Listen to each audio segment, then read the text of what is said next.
법무부 장관으로서 헌법재판소의 결정을 존중합니다. 위헌, 위법이지만 유효하다는 결론에 공감하기는 어렵습니다. 한동훈 법무부 장관은 이번 헌법재판소 판결에 책임지고 사퇴해야 합니다. 법무부 장관이자 검찰 출신인 한동훈 장관이 소송을 진행하며 청구 자격이 없다는 기본 사실을 몰랐을 리 없습니다. 검수완박법에 대한 헌법재판소 결정이 있었습니다.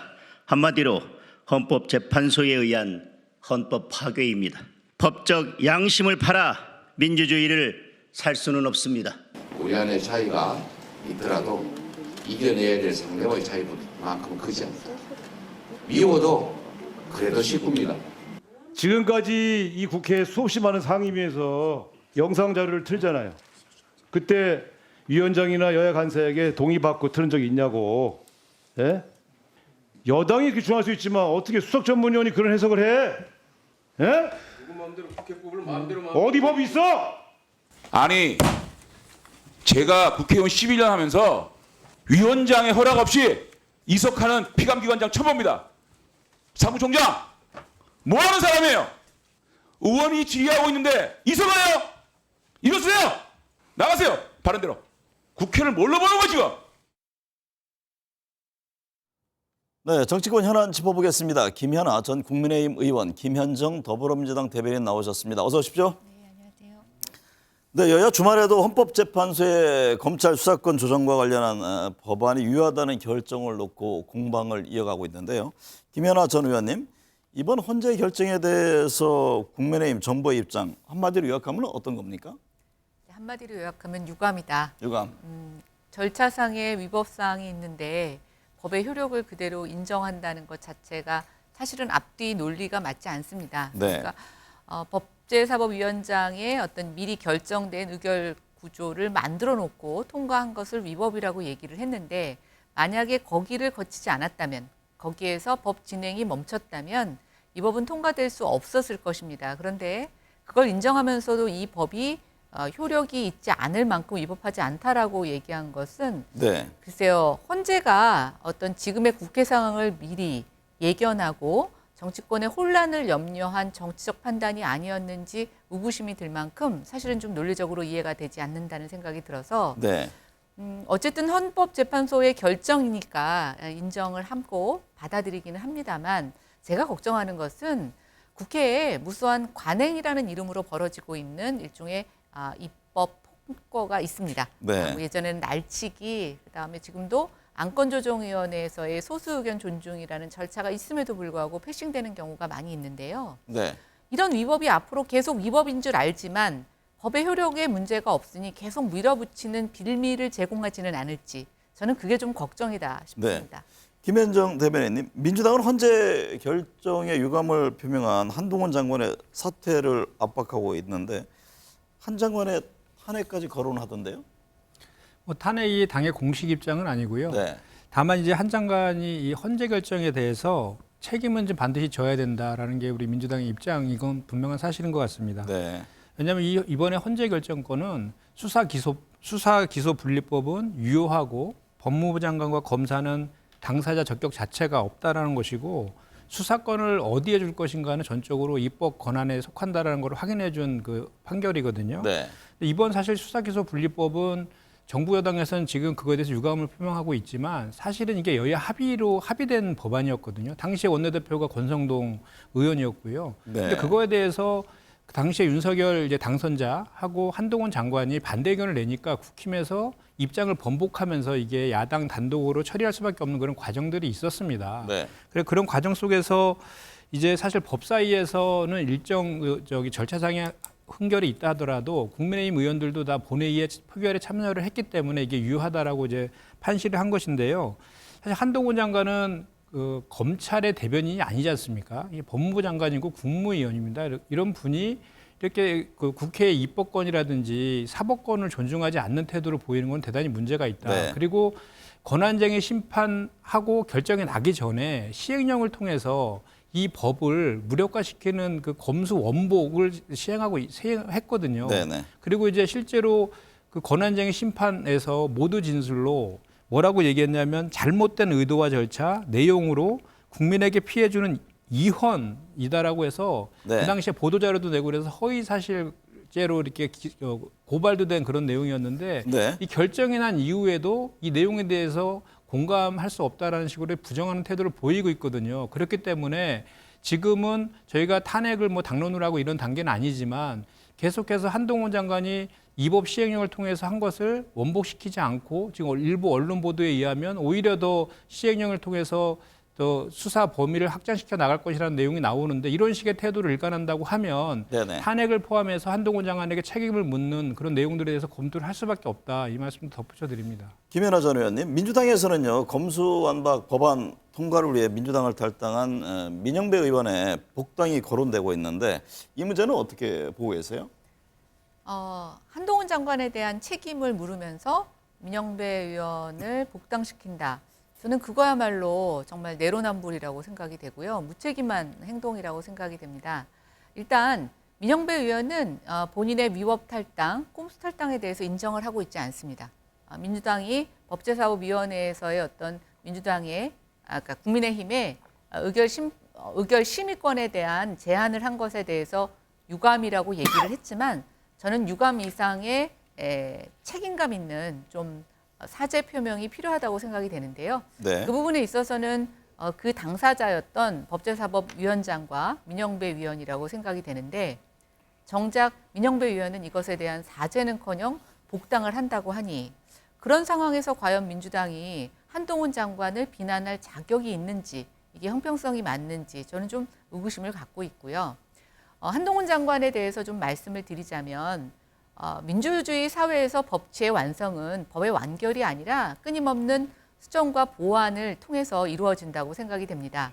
한동훈 장관은 이것이 위법하다고 판단했기 때문에 헌법재판소에 이의를 제기한 것이고 그 판결이 본인이 받아들여질 수는 없지만 어쨌든 과거에 관행처럼 이루어졌던 많은 것들에 대해서 이의를 제기함으로써 이번에 헌법재판소에서 저희도 얻은 이익은 있다고 생각이 됩니다. 네. 뭐냐면 꼼수 탈당이라든가 어떤 이런 법제사법위에서 관행으로 이루어졌던 여러 가지 일들에 대해서 분명히 헌법재판소는 위헌이라고 얘기를 했기 네. 때문에 이것은 저희가 얻은 이익이라고 생각이 되고요. 네. 또 한편으로 저도 아쉽게 생각합니다.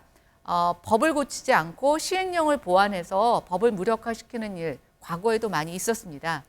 그러나 그때마다 이것이 유야무야 넘어갔는데요. 모르겠습니다. 이것이 또 한번 헌법재판소의 판결을 받게 되면 어떤 결과가 나올지는 모르겠지만 결국은 국회가 입법부와 협력이 되지 않은 상태에서 네네. 밀어붙이는 한 수단으로 스스로 자초한 일이 아닌가라는 생각이 듭니다. 네.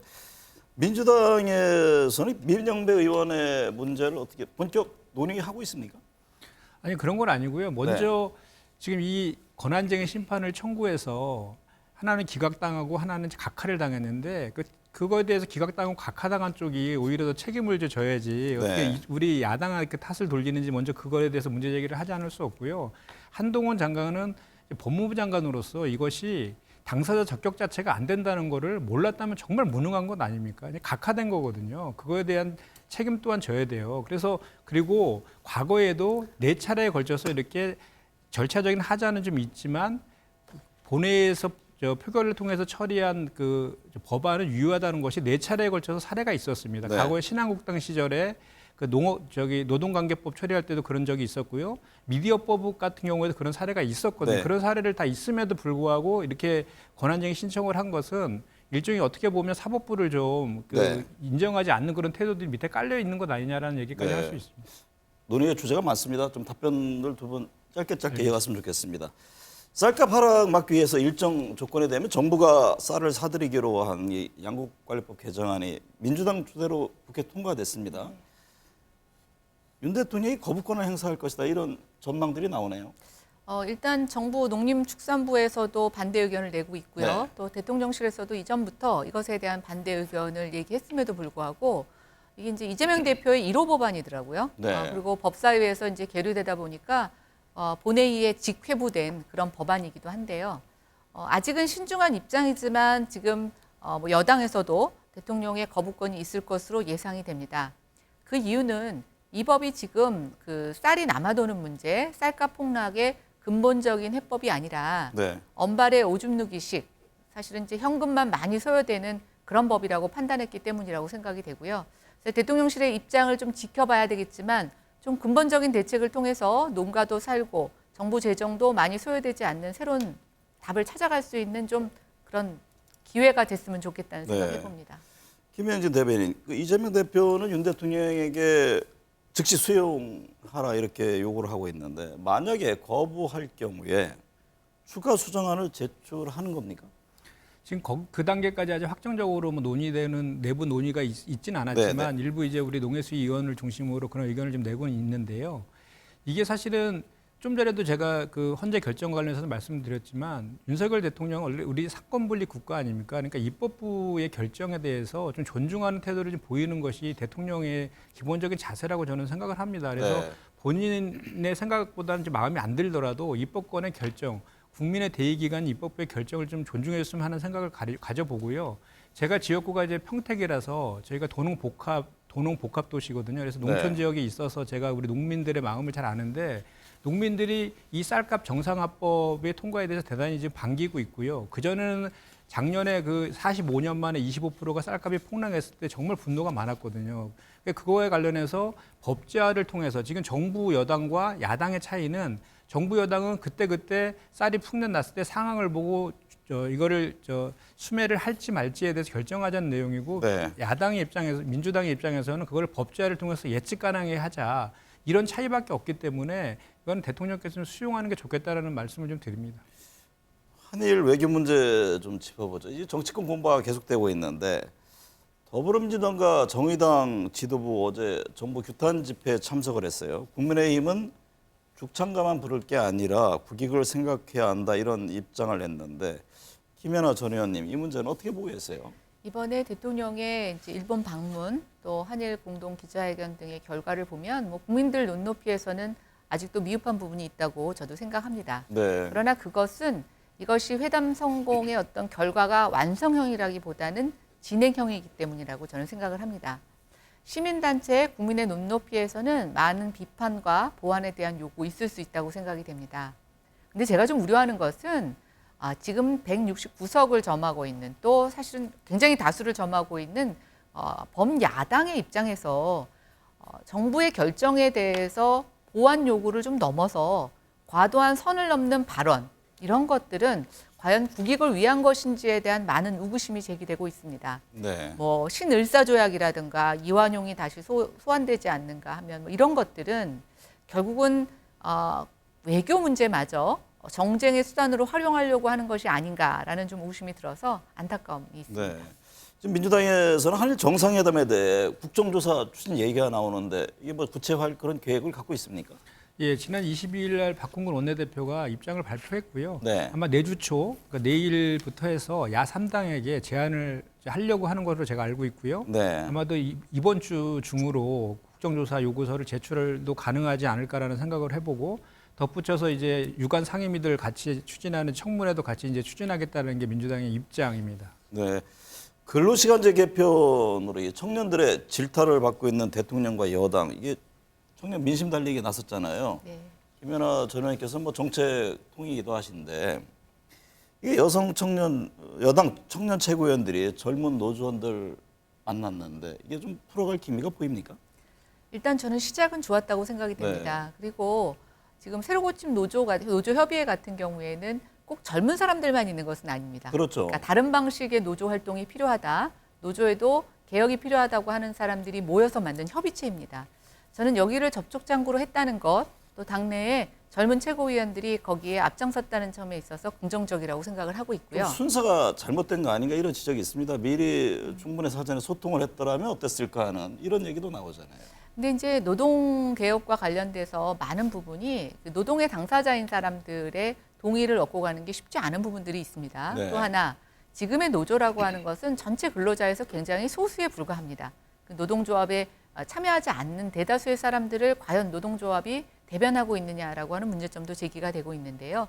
문제는 지금 MZ세대 노조가 좀 다른 노조 운동 또 노동활동을 표방하면서 대통령실의 입장에서는 어떤 기득권의 기득권을 잡고 기득권을 놓치지 않으려고 하는 기존 노조보다는 미래를 향한 노조 활동과의 대화를 통해서 노동제도, 노동정책 자체를 미래로 가져가려고 하는 의지를 좀 보여준 것이라고 저는 생각합니다. 네.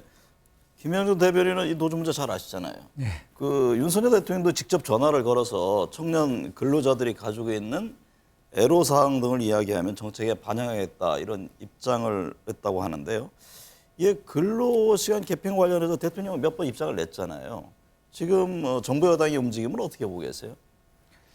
그러니까 지금 그런 것 같아요. 뭐 지난번에도 우리 화물연대 파업 관련해서 정부에서 강경 대응하면서 국정 지지도가 많이 올라갔잖아요. 네. 그거를 가지고 지금도 이제 뭐 그 한일 간의 구력 외교라든지 69시간제 이런 등으로 해서 국정 지지도가 많이 떨어졌잖아요.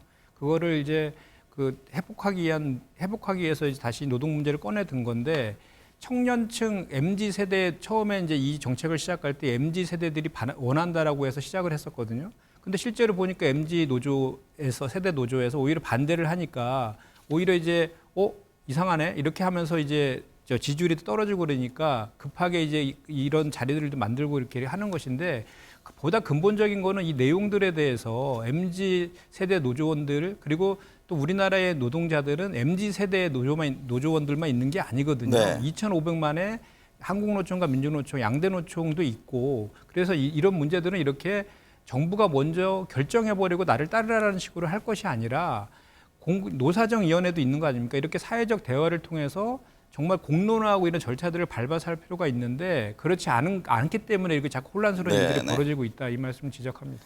노동시간 개편 때문인지 모르지만 그 여당 지금 2030 지지율 하락에 고심하고 있잖아요. 김기현 신임 대표가 2주째 안 만나는 남자라고 하던데 천하람 전 후보 예? 김기현 대표를 향해서 뭐 저와 이준석 만난다고 2030 지지율 안 오른다 이런 얘기를 했다고 합니다. 이거 어떤 배경으로 이해를 하세요? 지금 국민의힘에서 2030의 지지율 문제는 굉장히 총선 앞두고 중요한 이슈라고 그렇죠. 생각하고요. 앞으로 이 정당의 지속 가능성에 있어서도 굉장히 중요한 사항이기도 합니다.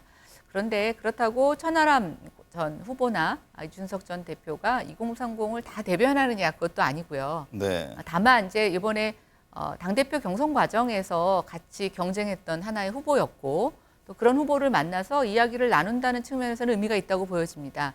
근데 문제는 김기현 당대표가 계속 천하람 후보에게 만나자고 제안을 하지만 오히려 천하람 후보가 이것을 지금 거부하는 양상을 보이고 있어서 이걸 어떻게 해석해야 될지는 모르겠습니다만 김기현 당대표의 장점이라고 할까요? 예전에 윤석열 대통령 후보와 이준석 대표의 어떤 갈등을 굉장히 봉합한 갈등 붕괴하고 경험이 그랬죠. 이제 있었습니다. 네. 그래서 저는 끊임없이 이 시도를 하실 거라고 보고 있고 결국 뭐 두 사람이 만나서 해결될 문제가 아니라 아까 말씀드린 우리가 노동시간 개편 같은 것들에 대해서도 충분한 설명과 설득이 부족했던 측면들 이제 다 함께 좀 보완해가는 방향에서 계속 노력하실 거라고 기대를 해봅니다.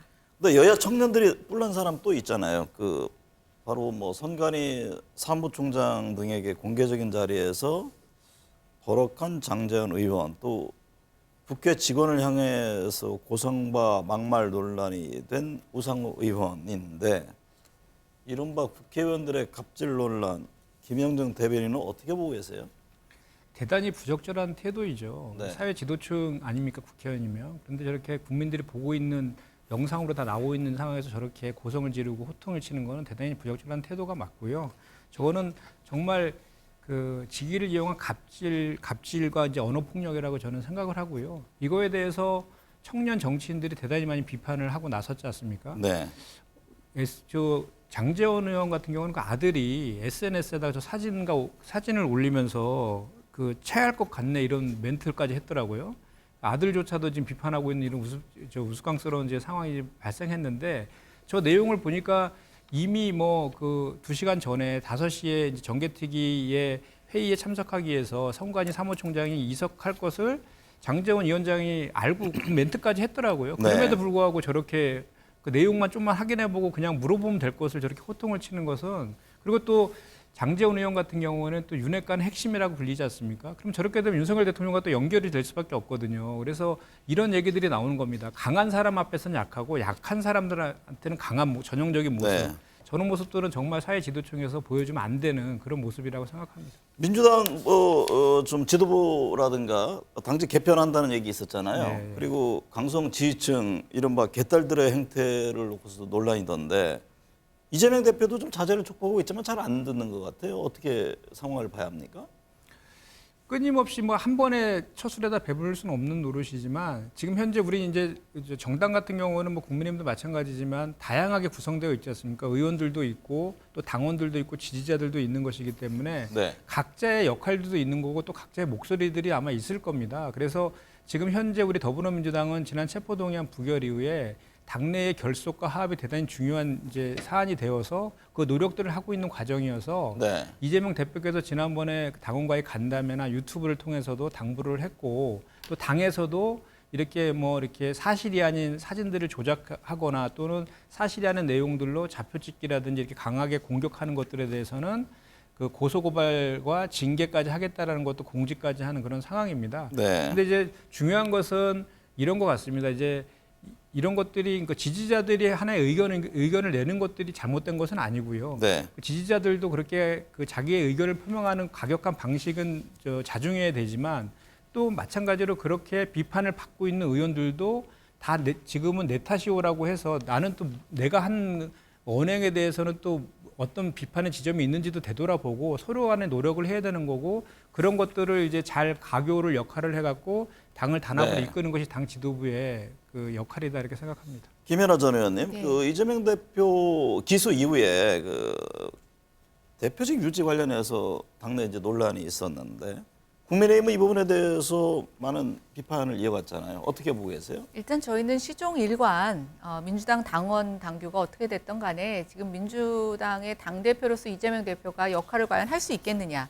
뭐 도덕적인 문제, 그러니까 뭐 이게 법적 문제를 떠나서 도덕적인 그 책임감으로 봤을 때 이 정도 혐의가 있으면 사실은 당대표 수행이 하는 것이 맞지 않다라고 하는 것이 하나 있고요. 네. 두 번째는 지금 재판이 계속 늘어나고 있습니다. 네. 지금은 일주일에 한 번이지만 점점 더 늘어날 수가 있을 거라고 보여지는데 일주일에 한 뭐 두세 번 이상을 재판에 출석해야 된다라고 하면은 이게 재판 나가는 당대표인지 당무를 보는 당대표인지 헷갈릴 수가 있습니다. 그래서 이제 그런 측면에서 저희는 지금이라도 좀 당대표를 내려놓고 당대표가 교체되는 게 여당의 파트너로서 좀 제대로 된 사람을 맞이해서 국정을 운영하고 싶다라고 하는 게 하나 있고요. 두 네. 번째는 이 민주당 당원 80조와 관련해서도 사실은 지금 민주당 안에서도 여러 가지 비판이 나오고 있지 않습니까? 절차상의 문제. 그다음에 굳이 이게 만장일치가 필요 없는데 대변인이 나와서 있지도 않은 만장일치라고 거짓으로 설명한 부분들. 뭐가 무섭고 뭐가 두려워서 이렇게 거짓을 얘기하는지 국민들에게 실망을 드리고 있고 또 걱정을 끼치고 드리고 있는 이 거대 야당의 모습에 있어서 집권 여당도 걱정이 큽니다. 네. 저도 김현진 좀- 대변인, 예, 예. 민주당 검찰에 대한 공세에 이어갔잖아요. 재판이 시작되니 검찰의 조작 수사가 드러났다고 주장했는데 이거 어떤 점을 지적한 겁니까? 예, 먼저 우리 좀 전에 네. 의원님께서 말씀하신 것 중에 이런 것 같습니다. 이제 지금 428억 얼마 전 대장동과 성남 FC 건으로 기소했잖아요. 네네. 그 428억 배임의 동기인 가장 중요한 그 증거 중에 하나인 428의 약정에 대해서 공소장에 담지 못했고 불법 대선 자금이라고는 8억 4천만 원도 지금 담지 못했거든요. 그래서 지금은 이제 검찰의 시간에서 법원으로 시간이 넘어갔습니다. 그리고 실제로 김용의 재판에서 유동규의 진술이 탄핵당하는 내용들도 지금 나타나고 있고 그래서 이제 법원에서 증거를 통해서 재판이 진행되는 과정에서 검찰권이 남용이 됐다는 내용들이 하나둘씩 드러나기 시작하면 그 민심의 흐름 확 바뀔 수 있다는 말씀을 제가 먼저 좀 드리고요. 그다음에 이제 여기 이번에 이제 그 연장선상인데 이제 그 저기 정민용 변호사가 김용 재판의 증인으로 나와서 네. 김용이 유동규의 사무실에서 1억 원을 받아서 나가는 거를 봤다라고 검찰에서 진술을 했는데 실제로 법원의 증인으로 나와서는 보지 못했다라고 이렇게 진술을 바꿨거든요. 바꾼 것이 아니라 근데 그거에 대해서 김용의 변호인이 증언에게 질문을 했을 때 네네. 검찰에서 똑같이 진술했다라고 얘기했거든요. 정민용 씨가. 그래서 이렇게 지금 바뀌고 있는 진술들이 증거를 법정에서 드러나고 있다는 것이고 마찬가지로 김성태 쌍방울 회장의 비서실장인 분도 그 전에 언론을 통해서는 김성태와 이재명 지사가 잘 알고 있다는 식으로 이렇게 언론 보도 나와 있지만 실제로 법정에서는 전해 들었다라고 두 분이 아는 사이라고 전해 들었다고 증언을 했거든요. 이렇게 그동안의 언론을 통해서 검찰발 언론을 통해서 드러난 내용들과 법정 증언들이 서로 다른 것들이 하나둘씩 네. 드러나고 있다. 이런 말씀을 드립니다. 자, 끝으로 두 분께 이명박 박근혜 두 전직 대통령 또 문재인 전 대통령 이제 전직 대통령들이 좀 움직이고 있는데 이게 어떻게 봐야 할지 아니면 내년 총선에도 좀 영향을 줄 수 있을지 김연아 전 의원님 어떻게 보세요? 저는 전직 대통령의 역할은 네. 정말 숨어서 국민들의 어려운 사람들 민심을 살피는 일을 하시거나 아니면 외교적으로 현직 대통령이 풀기 어려운 문제들을 여러 가지 네. 경험을 비춰서 하시는 게 필요하다고 생각이 되는데요. 그래서 문재인 대통령 잊혀진 사람으로 살고 싶다고 하셨지만 결코 잊혀진 사람으로 남고 싶지 않으신다는 모습이 보이고 네. 4.3 행사에 가시는 거 그럴 수도 있다고 생각이 되는데 저는 그 서해수호날 기념식에 좀 가셔서 위가족들을 위로해 주시고 이런 것도 가셨다면 더 좋지 않았을까라는 아쉬움이 네. 있습니다. 김현정 대변인요. 예, 뭐 두 분 다 국정농단과 뇌물 사건으로 구속되었다가 사면 복권되신 분들이잖아요. 그래서 약간은 어떻게 보면 약간 좀 자중자애할 필요가 있어 보이는데 아마도 본인들이 이렇게 구속해서 이제 유죄로 판결받은 것에 대한 불명예를 좀 회복시키려는 측면도 있는 것 같고 또 하나는 현실적인 측면에서 그 두 분의 측근에서 이제 정치하시는 분들이 많이 있을 거 아닙니까? 그분들이 좀 약간 의도적으로 내년 총선에서 좀 공천을 받거나 또는 공천이 아니더라도 또 정치권에서는 일정한 지분들 같은 게 있지 않습니까? 네. 그런 것들을 좀 의도하는 분들이 주변에서 부추기는 측면도 있지 않을까라는 그런 생각도 같이 해봅니다. 네, 오늘 두 분 말씀 감사합니다.